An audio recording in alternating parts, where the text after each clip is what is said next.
Hello guys, New Zealand versus west Indies இடையே நடந்த முதல் ஓடிஐ மேட்ச் பற்றி பார்க்க போகிறோம். இவங்களோட 2020 சீரீஸ் நியூசிலாந்து அணி 3-1 வின் பண்ணியிருப்பாங்க.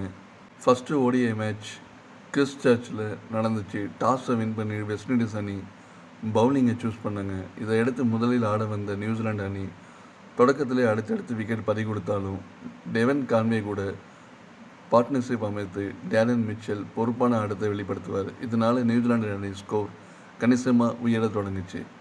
ஒரு ஸ்டேஜில் டெவன் கான்வே தன்னோட விக்கெட்டை பறி கொடுத்த போது அடுத்தடுத்து வந்த பிளேயர்கள் ஒரு பெரிய பார்ட்னர்ஷிப் அமைக்க தவறிடுவாங்க.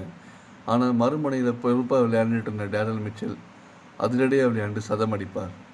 இவருடைய சதத்தால் நியூசிலாந்து அணி 50 ஓவர் முடிவில் 7 விக்கெட் இழப்புக்கு 269 ரன் எடுத்திருப்பாங்க. நியூசிலாண்டில் அதிகபட்சமாக டேரல் மிச்சல் 119 ரன்னும் டெவன் கான்வே 49 ரன்னும் எடுத்திருப்பாங்க.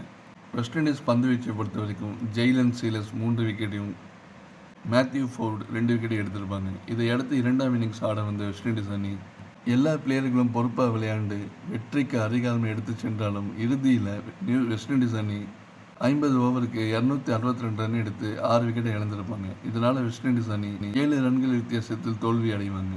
வெஸ்ட் இண்டீஸ் பேட்டிங்கை பொறுத்த வரைக்கும் ரூதர்ஃபோர்டு 57 ரன்னும் கேப்டன் ஷாய் ஹோப் 37 ரன் எடுத்திருப்பாங்க. நியூசிலாந்து பந்து வீச்சை பொறுத்த வரைக்கும் கீல் ஜாமிசன் 3 விக்கெட்டை எடுத்திருப்பார். பரபரப்பாக போயிட்டு வந்த இந்த மேட்ச்சில் ஜேக்கப் டஃபே எந்த ஒரு விக்கெட் எடுக்காட்டி போனாலும் லாஸ்ட் ஓவர் அருமையாக போட்டு வெஸ்ட் இண்டீஸ் அணியோட வெற்றியை தடுத்து நிறுத்திடுவார்.